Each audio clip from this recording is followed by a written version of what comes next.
세상에 떠도는 기묘한 괴담들. 첫 번째 이야기, 귀신이 나오는 집에서 실제로 겪었던 실화괴담. 어린 시절, 가족들과 제가 죽을 꼬비를 수도 없이 넘기며 겨우 탈출했던 집에 대한 이야기입니다. 지금은 문제가 전혀 없고 괴담 하나 이야기하듯이 이야기해보곤 합니다. 문제의 집터는 지금 아스팔트 길이 되었어요. 뒤쪽에 철도가 놓이고 방음벽이 설치되며 집터를 좀 침범했지만 대부분은 아스팔트 길이 되었습니다. 집은 여관 건물 맨 2층에 있었고 엄청 낡은 집이었지만 오래전엔 고급스러웠을 법한 그런 집이었어요. 엄마 말로는 이사 올 때부터 가구가 몇 개 있었는데 텔레비전을 놓는 장식장과 거실 탁자 하나, 작은 방 침대와 안방 화장대가 있었다고 해요. 주인 아주머니는 찝찝하면 버리라고 했지만 전부 나무로 되어 고급스럽게 생겨서 그대로 두고 침대만 왠지 찝찝해서 버렸다고 하더라고요. 제가 기억하는 그 집 첫인상은 하루 종일 햇빛이 잘 들지 않아서 벽지라든지 곰팡이가 많았고요. 주택이라 바닥도 나무였고 햇빛이 잘 안 들어 바닥이 썩은 곳도 있었어요. 집 자체도 엄청 낡았는데 벌레 한 마리도 없었다는 정도였어요. 심지어 여름인데 모기도 없었죠. 처음엔 무서운 걸 못 느꼈어요. 그저 마냥 신났고 그 전엔 내 가족이 한 방에서 잤는데 그렇게 갖고 싶어 하던 오빠와 제 방이 생겼다는 것이 기뻤고 집이 이상하게 꼭 마음에 들었어요. 그때 오빠가 12살이고 제가 10살이었는데 엄마 아빠가 작은 방에 있던 침대를 빼고 작은 침대를 나란히 2개 넣어줬어요. 일주일은 아무 일도 없이 잘 지나갔고 이사 후 일주일 뒤 오빠 일기엔 수요일이라고 되어 있었어요. 새벽에 자다가 깼는데 이상한 소리가 들렸어요. 누가 손가락으로 벽을 딱딱 치는 소리 같은 게 불규칙하게 들려왔어요. 처음엔 오빠가 일어났나 싶어서 그냥 자려고 눈을 감고 스르르 잠들었을 때 갑자기 얼굴이 너무 시원한 거예요. 그때가 여름이었거든요. 그 집이 원래 시원한 편이라 선풍기는 켜놓지 않았고 도둑 들까봐 창문도 닫고 자고 있었거든요. 얼굴에 바람이 부는 것도 아니고 얼굴로 바카 같은 것으로 세수한 기분이랄까. 나중엔 팔하고 허리까지 시원했는데 뭔가 갑갑한 느낌도 들었던 것 같아요. 그때 누가 제 어깨를 잡고 확 끌어당겼어요. 정신이 들면서 잠에서 확 깼는데 저는 서 있고 창문 앞에서 아빠가 저를 안고 계시더라고요. 불도 다 켜져 있고 오빠는 방문 앞에서 엄마 뒤에 숨어 있었어요. 눈 떴을 때 왜 그런 상황인지 궁금하지도 않았고 그날 그냥 아빠가 그대로 안고 안방으로 가서 가족들 다 같이 안방에서 잠이 들었어요. 제가 겁먹을까봐 아무도 말 안 한 것 같았는데 후에 몇 년 지난 뒤 오빠 말로는 자다가 일어났는데 제가 창문 앞에서 창문을 손가락으로 딱딱 치고 있었대요. 왜 그러냐고 물어봐도 답이 없어서 덥냐며 창문을 조금 열어줬더니 제가 까치발 들고 창문 밖에 얼굴만 빼고 얼굴을 이리저리 이상한 방향으로 막 돌리더래요. 오빠가 너무 놀라서 제 팔을 잡아당겼는데 당겨지지가 않더랍니다. 그래서 제 얼굴을 보고 이야기하려고 옆에서 제 얼굴을 봤는데 제가 입이 귀에 걸릴 정도로 엄청 활짝 웃고 있더래요. 예쁘게 활짝이 아니라 말 그대로 입이 찢어질 것 같이 웃더래요. 뭐랄까 누가 양쪽 입을 잡아당기는.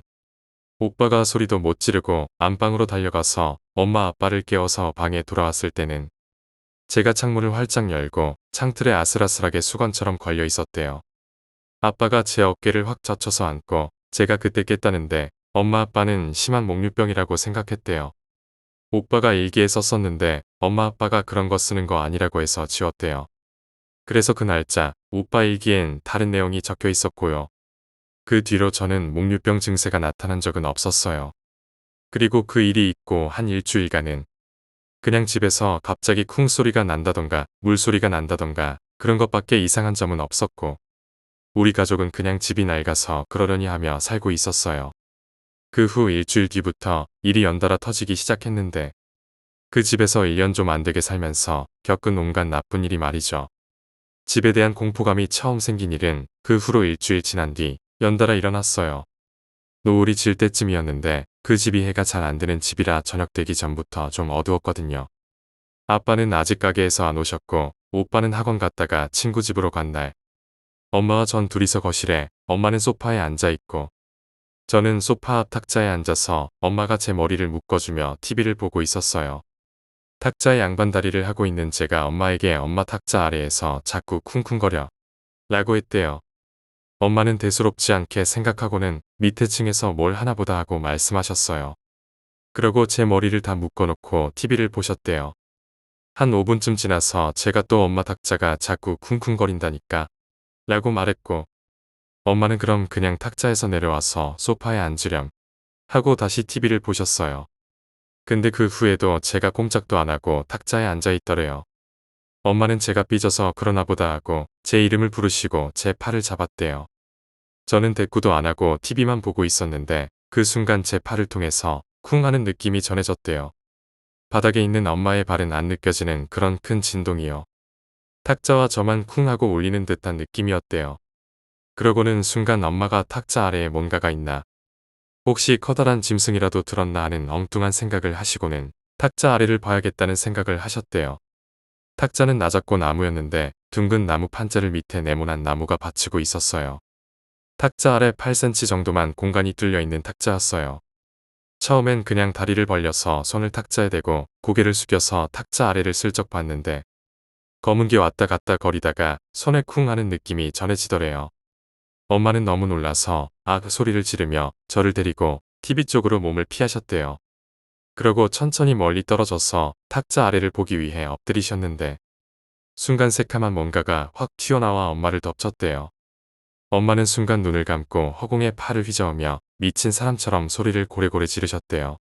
그러시다 정신이 빠져서 거실에 저를 두고 기어서 안방으로 도망을 가셨다가 이내 정신을 차리고 나와 저를 챙기고 집에 있던 막대기 같은 걸 집어와서 거실 여기저기를 샅샅이 뒤졌는데 그 검은 물체는 온데간데 없고 형체도 없더래요. 저한테 그것을 봤냐고 어디 갔냐 물으니 제가 손으로 탁자 아래를 가리켰대요. 그 후에 오빠가 오고 아빠가 와서 탁자 아래랑 온 가족이 집안 곳곳을 찾아다녔지만 그 검은 물체의 정체는 알 수 없었고 결국 그 일은 서서히 잊혀졌어요. 이틀 후 해가 저물고 깜깜해질 때쯤 일이에요. 이 일은 저도 아직 생생히 기억나는 일이에요. 그 집은 안방, 작은 방 그리고 너무 작아서 그냥 창고로 쓰기로 한 방이 있었어요. 그렇지만 저희 식구가 원래 4명이 한 방에 살았기 때문에 이사 올 때 짐도 별로 없었고 창고를 쓸 일이 없어서 그 방은 그냥 가족 앨범이나 예전에 갖고 놀던 장난감들이 한편에 있고 텅 비어 있었어요. 놀기 좋은 방이었지만 그 방은 창문이 너무 작아서 햇빛이 가장 안 들어 곰팡이가 많이 피어 있었고 화장실 옆이라 그런지 냄새가 나서 오빠와 저는 잘 안 들어갔어요. 아무튼 그날은 가족끼리 거실에 앉아 있었는데 아빠와 엄마가 이야기를 한참 하시다가 아빠가 화장실로 가셨어요. 저와 오빠는 옆에서 각자 TV 보고 있었고요. 그런데 아빠가 갑자기 화장실에서 큰일 보시다가 밤에 그렇게 크게 웃으면 안 되지 하고 소리치시는 거예요. 엄마는 잘못 들으셨는지 뭐라고요 하고 되물으시고 아빠가 그 후 아무 말이 없자 엄마가 오빠와 저에게 아빠가 뭐라고 하셨니? 하고 물었고 제가 대답했어요. 밤에 시끄럽게 하지 말래요. 엄마는 그게 무슨 말이지 하고는 아빠를 부르셨고 물 내려가는 소리가 들리고 아빠가 곧 다 거참 그 방엔 생전 안 들어가더니 하며 나오셔서 우리에겐 눈길도 안 주시고 화장실 옆 그 방에 문을 쾅 닫고 들어가시는 거예요. 엄마는 멍하게 그 모습을 보고 계시고 오빠는 벌떡 일어나서 그 방으로 뛰어가서는 미친 사람처럼 문을 열려고 문고리를 돌리는데 안에서 잠그셨는지 안 열리고 오빠는 울기 시작했어요. 그 방 안은 정적이었어요. 엄마는 놀라셨는지 가만히 굳어 계시다가 오빠가 울적 다가가셔서 왜 우냐고 오빠를 달래며 대신 문을 열려고 하셨는데 역시 문은 잠겨 있었어요. 엄마도 당황하신 듯 부르며 문에 귀도 대보고 그러셨죠. 오빠는 옆에 주저앉아 엉엉 울었어요. 그리고 엄마가 한참 아빠를 부르고 있는데 문이 열리고 아빠가 나오셔서는 소파에 그대로 앉으시는 거예요. 아빠는 얼빠진 얼굴로 앉아서 가만히 계시고 엄마는 오빠를 안아주고 아빠한테 무슨 일이냐고 왜 그 방에 들어가서 문을 갑자기 잠그냐고 대답은 왜 안 하냐며 물었어요. 그때 오빠가 울면서 또 아빠 그거 우리 아니에요. 거기 가지 마세요. 이런 말만 반복했어요. 엄마는 뭐냐며 말을 해야 하지 않겠냐며 아빠한테 화내시고 곧바로 오빠 보곤 뚝 끝이라며 혼내셨어요. 그때부터 오빠는 좀 진정이 됐는데 갑자기 아빠가 오늘은 아무래도 나가서 자자면서 엄마랑 저희 보고 당장 나가자 하셨어요. 엄마도 탁자 일도 있고 해서인지 그러자고 하시고 가족이 지갑만 챙겨들고 거의 도망치듯 집을 빠져나와서 아빠가 잠시 집 앞에 가족들을 세워놓고 오빠한테 혹시 뭘 봤냐고 물어보셨거든요. 오빠는 본 건 아니고 들었어요. 라고 대답했어요. 아빠가 뭘 들었냐고 물어보니 오빠가 말해준 걸 듣자마자 가족 전부 무슨 달리기 경주하듯 집에서 도망쳐서 찜질방으로 가서 하룻밤을 보냈어요. 오빠 이야기론 아빠가 화장실에 들어가고 얼마 안 돼서 그 방에서 오빠와 제 목소리가 들렸대요. 막 웃으면서 아빠 하며 소리치는 목소리가 들렸고 아빠가 밤에 그렇게 크게 웃으면 안 되지라고 소리치셨는데 그거 듣고 오빠는 저희 거실에 있어요. 라고 말하려고 하는데 순간 아무도 없던 왼쪽에서 귓속말로 주걱라고 하더래요. 오빤 굳어서 아무 말도 못하고 있는데 아빠가 화장실에서 나와서 거실 쪽은 쳐다도 안 보고 그 방으로 걸어가는데 그 방에서 계속 우리 목소리가 아빠라고 부르면서 웃어댔대요.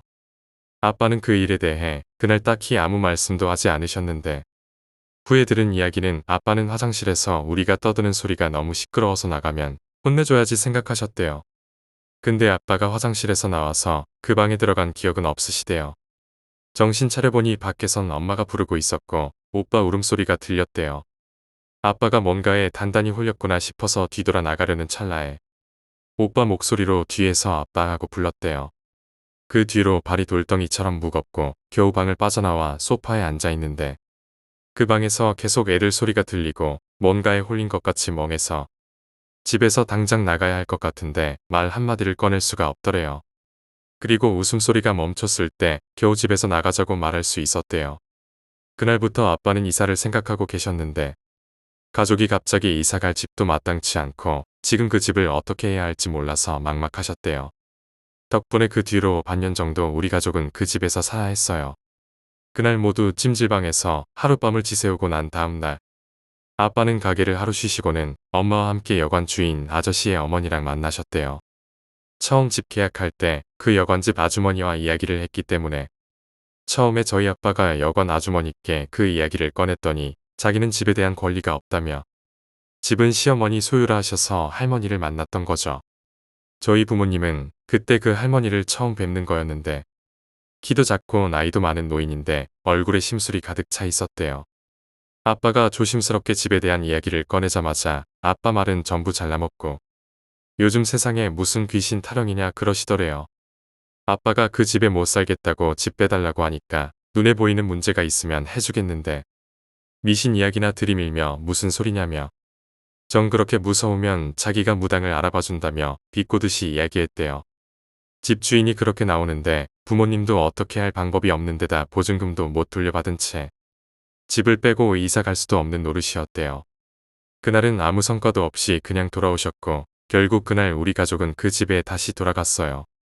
학교에서 겨우 어제 일을 잊고 잘 놀다가 그 집을 다시 가려니 지옥에 끌려가는 느낌이었어요.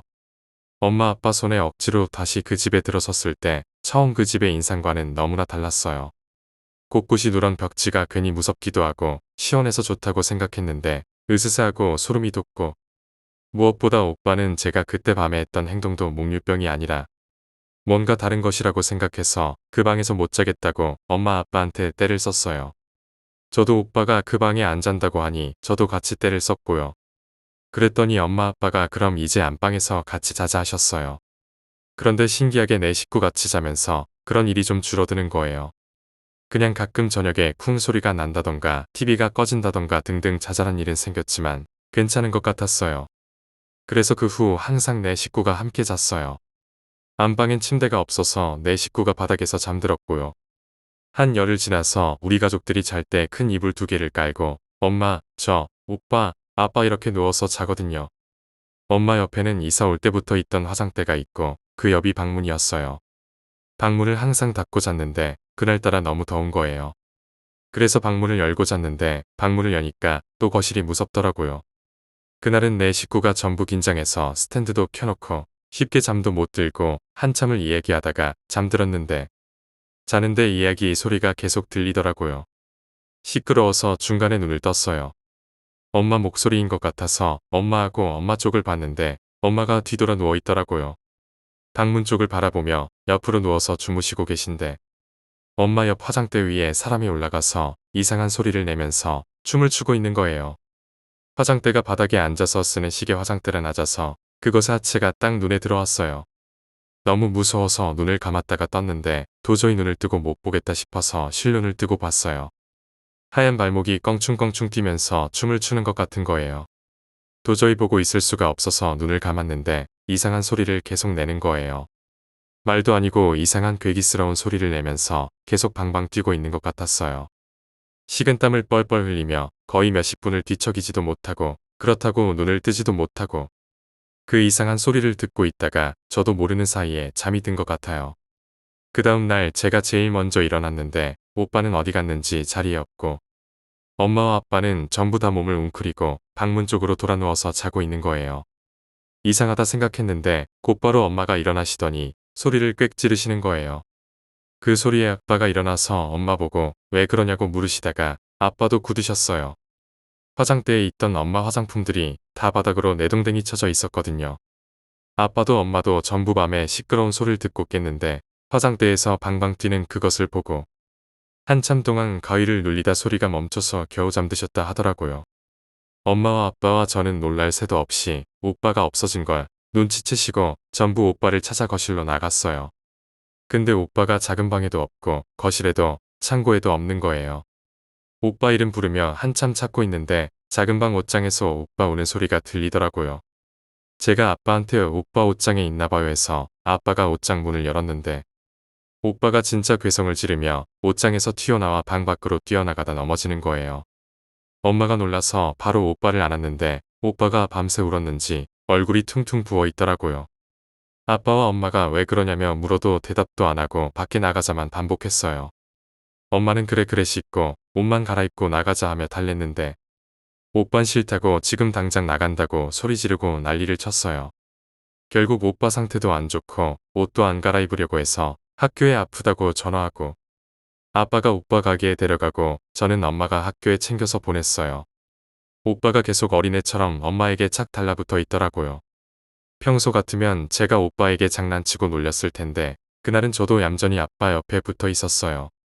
매일 가족들 전부 다 집에서 시체처럼 TV 소리 크게 틀어놓고 TV만 보다가 잘 시간만 되면 방문 닫고 전부 다 안방에 다닥다닥 붙어서 자고 초등학교 5학년인 오빠가 집에서 계속 화장실을 혼자 못 가서 아빠가 한동안 계속 같이 들어가고 오빠가 맨날 아무 말도 안 하다 보니 집의 대화도 약간 단절된 느낌이었어요.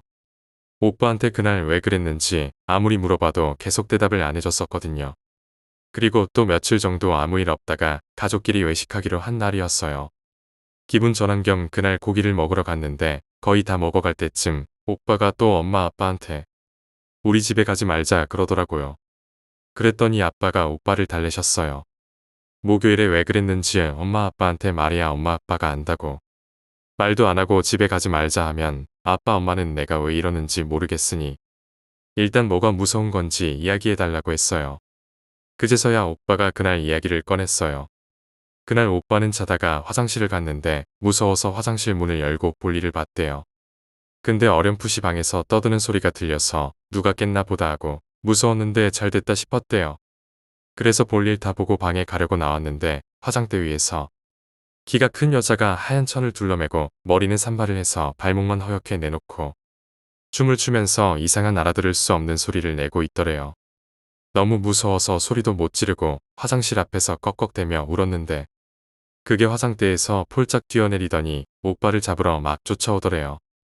이상한 춤을 추며 이상한 소리까지 내면서 오빠가 안방으로 도망치려니 잡힐 것 같아서 작은 방으로 가서 옷장 안에 숨었는데 그게 옷장 밖에서 이상한 소리를 내다가 엄마 목소리 흉내도 내고 아빠 목소리 흉내도 내고 제 목소리도 흉내냈는데 밤새도록 옷장 앞에서 쿵쿵 뛰면서 가족들 목소리로 협박했다가 갑자기 이상한 소리로 끽끽 웃다가 울다가 오빠는 옷장에 숨어서 소리도 못 내고 밤새 눈물만 뚝뚝 흘렸다는 거예요.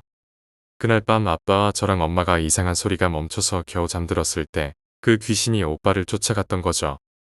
나중에 알게 됐는데 그 옷장은 우리가 가져온 옷장이었거든요. 엄마가 아빠한테 시집 올 때 가져온 옷장인데 외할머니가 그 옷장 안에다가 간 것 쫓는 부적을 붙여두셨대요. 그래서 그 귀신이 그 옷장 안에 숨은 오빠에게 해코지 못한 거일 수도 있다고 엄마가 그러시더라고요. 외식 후에 오빠랑 저는 제일 가깝게 계시던 고모 할머니 댁에 잠시 맡겨졌어요. 오빠 상태가 많이 안 좋아서 엄마 아빠는 저희를 맡겨두고 그 집을 마무리하려고 생각하셨대요. 외식하기 하루 전 누구에게 연락해야 할까 하다가 친할머니는 천주교라서 안 되고 가끔 절도 다니시고 영안 무당 찾아다니시기 좋아하는 외할머니께 연락을 드렸는데 신기하게 걸자마자 진짜 바로 전화 받으시더래요. 평소 때 귀가 좀 어두우셔서 전화를 잘 안 받으시는데 바로 받으시길래 엄마 웬일로 전화를 바로 받으셨대요. 하고 여쭤보니 외할머니께서 며칠 전부터 같은 꿈을 계속 꾸셨는데 외할아버지가 꿈에서 액자를 뒤집어서 들고 와서 외할머니를 계속 쫓아오셨다는 거예요. 외할머니는 아니 이 영감이 나를 데리고 가려고 내 영정사진을 들고 쫓아오나 싶어서 매일 밤 도망 다니시다가 잠에서 깼는데 어젯밤에는 도무지 꿈이 깰 생각을 안 하는 통에 너무 지치셔서 멈추셨대요. 그러고는 아니 영감 대체 왜 이러는 거야 하고 화를 내셨는데 할아버지가 말없이 뒤집어 들고 있던 액자를 바로 해서 할머니한테 주셨대요. 그래서 할머니가 그 액자를 들여다보는데 까만 액자 안에 우리 가족 사진이 있었대요. 근데 사진이 보면 볼수록 이상하고 찝찝해서 자세히 들여다봤더니 우리 가족 말고 한 사람이 더 있었는데 머리 산발을 한 흰옷을 입은 여자가 자기도 우리 가족인 양 우리 가족에게 딱 붙어서 있더라는 거예요. 그 모습이 섬뜩하고 기분이 안 좋아서 잠에서 깨셨는데 깨신 후에도 아무리 그 여자 얼굴을 기억해내려 해도 또렷이 기억이 안 나더랍니다. 그래서 온종일 걱정하며 엄마가 전화 오길 기다리셨대요. 먼저 전화를 하지 않으신 건 괜히 나쁜 꿈을 꾸고 전화하면 재수 옴붙을까봐 그래서 못 하셨다고요. 엄마는 외할머니 이야기를 듣자마자 바로 모든 이야기를 털어놓으셨대요. 그랬더니 외할머니가 꿈속 사진에서 본 꼴이 우리 가족에게 그것이 꼭 붙어있는 게 이사가도 쉽게 떨어질 것 같진 않고 일단 내일 애들 맡겨놓고 내려오라 하시더래요. 그래서 엄마 아빠는 우리를 고모 할머니 댁에 맡기고 바로 내려가셨어요. 외할머니 댁까지 2시간 거리여서 저희 데려다 놓고 간이 10시에 도착하셨는데 시간도 너무 늦었고 해서 그날은 그냥 외할머니 집에서 자고 그 다음 날 외할머니가 용한 무당집이라고 어디론가 데려갔대요. 아빠는 집이 천주교다 보니 무당집은 처음이라 긴장하셨는데 생각보다 멀쩡한 가정집에다가 불교용품이 있다는 것 빼곤 특별한 것도 없었대요. 무당 할머니는 이미 외할머니께 들으셨는지 아니면 점을 봤는지 엄마 아빠를 보자마자 한숨을 푹 쉬셨대요. 그리고 애기 엄마, 아빠도 저기 귀신 붙은 거 보셨나요? 하고 묻더래요. 엄마 아빠가 그렇다고 하니 무당 할머니가 손을 흔들며 집에서 있었던 일들을 다 이야기해 주시더래요. 엄마 아빠는 놀라서 네 맞아요. 어떻게 아셨어요? 하고 물으니 무당 할머니는 그냥 한숨만 쉬시면서 그 귀신은 너희 집에서 자리를 잡고 있어서 너희를 쉽게 놓지 않을 거다 하시더래요. 엄마 아빠는 너무 겁이 나서 어떻게 해야 하냐고 물으니 무당 할머니는 일단 그 집에 다시 가서 귀신과 대화를 시도해보라고 하셨대요. 무당 할머니의 조언에 따라 엄마 아빠는 집으로 돌아왔고 그날 저녁에 무당 할머니가 가르쳐준 방법대로 귀신에게 말을 걸어보셨대요. 제발 우리 가족을 놔주세요. 우리가 당신을 해치려는 게 아닙니다. 우리가 이 집을 떠나겠습니다. 그런데 아무 응답도 없고 오히려 더 무서운 일들이 벌어졌대요. 그날 밤 집 전체가 흔들리는 듯한 느낌이 들고 이상한 소리들이 들렸대요. 결국 엄마 아빠는 다시 무당 할머니에게 전화를 드렸고 무당 할머니는 직접 그 집에 와서 제사를 지내주셨대요. 제사 후에야 집이 조금씩 조용해지기 시작했고 우리 가족은 급하게 이사를 결정하셨대요. 그 후로 우리는 그 집에 다시 가지 않았고 다른 곳으로 이사를 갔어요. 몇 년이 지나고 나서야 가족 모두 그 일을 잊고 평화로운 삶을 살 수 있었어요. 지금은 그 집이 아스팔트 길이 되어서 그 집의 흔적도 없지만 그때의 공포는 여전히 생생하게 기억나요. 두 번째 이야기, 다락방의 비밀과 탱구 전설. 어느덧 20년 정도 지난 옛날 이야기입니다. 제가 초등학생이었을 때 시골 할머니 댁으로 놀러 갔어요. 할머니 댁은 옛날 양잠을 하던 집이라 낡았지만 엄청 큰 집이었어요. 할아버지는 내가 태어나기 전 돌아가셔서 그 무렵엔 이모네 가족들과 할머니가 그 집에 살고 계셨습니다. 할머니 댁에는 옛날 가구나 물건이 잔뜩 있어서 나를 비롯한 친척들은 그 큰 집을 탐험하며 노는 것을 무척이나 재미있어 했어요. 근처에는 마산궁술로 유명한 신사가 있었는데 거기에는 예로부터 탱구가 나타난다는 전설이 내려오고 있었습니다.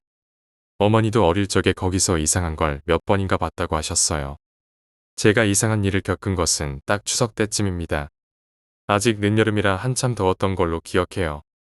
여느 때처럼 각 집안들이 할머니 댁에 모이고 같은 또래인 손자들끼리 같이 이리저리 집안을 돌아다니며 탐험을 시작했습니다. 제가 친척 아이들 중 나이가 가장 많았고 이모네 사촌 여동생이 저보다 한 살 아래, 그리고 그보다 어린 새 4살짜리 아이들이 2명 더 있었습니다.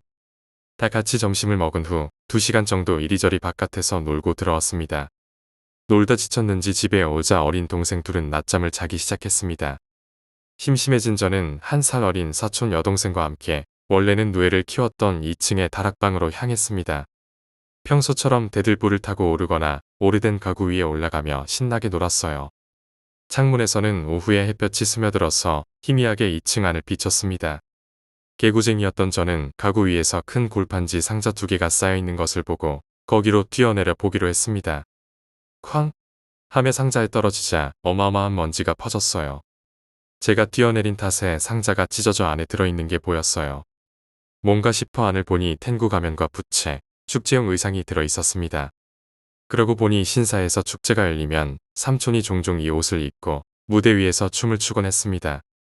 상자 안에는 그 밖에도 다양한 옛 물건들이 들어있어서 저희는 한동안 신나게 그 안을 들여다보고 있었습니다. 그러던 도중 갑자기 사촌 동생이 물었습니다. 오빠, 여기 원래 문이 있었어? 할머니 댁은 몇 번이고 탐험했지만 이런 곳에 문이 있는 건 본 적이 없어서 아리송했습니다. 동생이 말하는 곳에 확인하니 정말 있었습니다. 아무래도 제가 뛰어내린 골판지 상자가 무너지며 숨겨져 있는 문이 나왔던 것 같았습니다. 호기심 가득했던 저는 길을 막는 상자를 기어코 치우고 그 문을 조심스레 열었습니다. 그곳은 천장과 지붕 사이의 공간인 것 같았습니다. 그리고 안엔 아무것도 없는 듯 했는데 자세히 보니 가장 안쪽 벽에 무엇인가 붙어 있었어요. 붙어 있는 것이 무엇인지 궁금했던 저는 우선 안으로 들어가려 했고 사촌 여동생도 따라 들어왔습니다. 근데 바닥이 이상했어요. 다른 방들처럼 튼튼한 바닥이 아니라 얇은 판자 같은 느낌이었기 때문에 종횡으로 몇 개씩 놓여진 대들보 위를 나아갔습니다. 그 안은 높이도 낮아서 초등학생이었던 저조차도 서서 걷는 게 힘들 정도로 천장이 낮았습니다. 벽에 창문 하나 없었지만 바깥에서 빛이 틈새로 새어 들어와서 안을 보는 데는 큰 문제가 없었습니다. 그리고 겨우 가장 안쪽까지 도착해서 저는 벽에 붙어 있는 걸 확인할 수 있었습니다. 그것은 한 장의 부적이었어요. 다만 이유는 모르겠지만 위아래가 뒤집어진 채 붙어 있었습니다. 그뿐만 아니라 더욱 이상한 건 붙어 있는 것이라기보단 나뭇대로 찔려서 꽂혀 있었습니다. 지금 생각하면 도대체 무슨 정신으로 그런 짓을 했는지 후회스러울 뿐입니다. 그냥 어려서 별 생각이 없었던 거겠죠.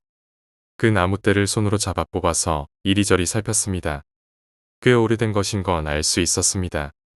한자로 뭐라고 적혀 있지만 읽을 수가 없었어요. 그리고 나뭇대는 화살대 같았습니다. 그리고 그때 뭔지 알 수 없는 큰 소리가 갑작스럽게 들려 저는 깜짝 놀랐습니다. 사촌 여동생도 깜짝 놀란 듯 했습니다. 그 소리는 마치 어른이 걷고 있는 것 같은 소리였어요. 누가 2층으로 올라온 건가 싶었지만 자세히 들어보자 이상했습니다.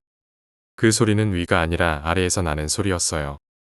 아래층 바닥에서 뭐가 부딪혀서 나는 소리일 수도 있었지만 분명히 누군가의 걸음소리였습니다. 천장을 거꾸로 걷는다니. 다른 건 모르겠지만 우선 도망쳐야겠다는 것만 절실히 느껴졌습니다. 저는 떼어낸 부적과 화살을 주머니에 넣은 뒤 사촌 여동생의 손을 잡고 대들보를 건너 입구로 향했습니다. 최대한 소리를 내지 않으려고 조심하면서요. 그 발소리는 아무래도 바닥 아래를 이리저리 걸어 다니는 것 같았습니다. 마치 무언가를 찾고 있는 듯 했습니다. 그리고 그때 주머니에서 화살이 떨어져 바닥에 툭 떨어졌습니다. 큰일 났다 싶은 순간에 쿵쿵쿵하고 발소리가 다가오기 시작했습니다. 그리고 곧이어 우리 바로 아래쪽에 있다는 것이 얇은 판자 사이로 느껴졌고 헉헉대는 숨소리와 손톱 같은 걸로 바닥을 세게 긁는 소리마저 들려왔습니다. 미친 듯이 두려워졌고 사촌 여동생은 너무 무서운 나머지 눈만 뜨고 온몸이 굳어 있었습니다. 그런데 그때 바닥의 한 곳에 눈이 향했습니다. 바닥에 직경 3cm 정도의 작은 구멍이 나 있었습니다. 아무래도 밑에 있는 놈은 그곳을 통해 필사적으로 우리를 확인하려는 듯 했습니다. 입구까지는 아직 10m 정도가 남아 있었고 이대로 도망칠 수 있는지는 알 수 없었습니다. 그렇게 생각한 저는 마루에 떨어진 화살을 주워서 천천히 그 구멍으로 다가갔고 미친 듯이 심장이 쿵쾅댔습니다. 그리고 조심스럽게 그 구멍을 바라봤고 제 눈과 그것에 눈이 마주쳤습니다. 뭐라 형언할 수 없는 그런 비명과 함께 정신을 차렸을 땐 저는 그 구멍에 화살을 찔러 넣고 있었습니다. 바로 발밑에 있던 그 무언가가 바닥으로 떨어지는 소리가 났고 이때다 싶어 사촌 여동생의 손을 잡고 입구까지 쏜살같이 달려나갔습니다. 그리고 문 밖으로 나오자마자 문을 닫은 뒤 골판지 상자로 문을 가렸습니다. 그 후에도 너무 무서워서 나와 동생 모두 한동안 아무 말도 못하고 굳어 있었습니다. 어느새 창문에서 들어오는 빛은 노을색이 되어 있었습니다. 아래층에서 들려오는 어머니의 저녁 먹으라는 말에 겨우 저는 정신을 차렸습니다. 계단을 내려가며 주머니에 손을 넣어봤지만 부적은 없더라고요. 울고 있는 사촌 여동생을 보고 어머니는 또 동생 울렸어? 사이좋게 놀지 않고 라고 하셨습니다. 저녁은 먹었지만 무슨 정신이었는지도 모르겠더라고요. 그렇게 큰 소리를 내며 떨어졌는데 왜 아래층에선 아무도 눈치를 못 챘는지. 사촌 여동생네는 저녁을 먹고 집으로 돌아갔지만 우리 집은 며칠 더 묵고 갈 예정이었습니다. 그날 밤은 무서워서 잠도 제대로 못 잤습니다. 다음 날 아침 저는 할머니께 이야기를 털어놓고 여쭤봤습니다. 하지만 할머니는 그런 방은 전혀 모른다는 대답뿐이었고 삼촌 역시 모르셨습니다. 그럴 리가 없다며 저는 할머니를 데리고 2층 다락방으로 향해 골판지 상자를 치웠지만 아무리 상자들을 치워도 문은 없었습니다. 전 머리가 멍해져 어제 있었던 일은 거짓말이 아니라고 이야기했지만 믿어주지 않으셨기에 포기했습니다. 하지만 제 이야기를 들은 할머니는 이렇게 말씀해 주셨습니다. 이 근처엔 옛날부터 탱구가 사람을 데리고 사라진다는 전설이 있었어. 특히 아이들을 데리고 간다고 그랬지. 그래서 탱구를 달래기 위해 신사에서 축제를 하게 된 거야. 너도 신사에 가서 참배를 하고 오렴. 그리고 저는 그날 어머니와 함께 신사에 가서 참배를 했습니다. 어머니는 내 말을 믿어주신 것인지 부적은 무척 감사한 물건이니 함부로 만지면 안 된단다. 라고 다시 한번 일러주셨습니다. 또 어머니도 어릴 적 탱구를 만났지만 어째서인지 본인은 데려가지 않았다는 이야기도 덧붙여 주셨고요. 시간이 흘러 그 사촌 여동생과는 몇 년 전 다른 친척 결혼식에서 만났는데 그 사건에 대해서는 완전히 잊고 있는 듯 했습니다. 지금도 그 사건은 알 수 없는 미스터리입니다.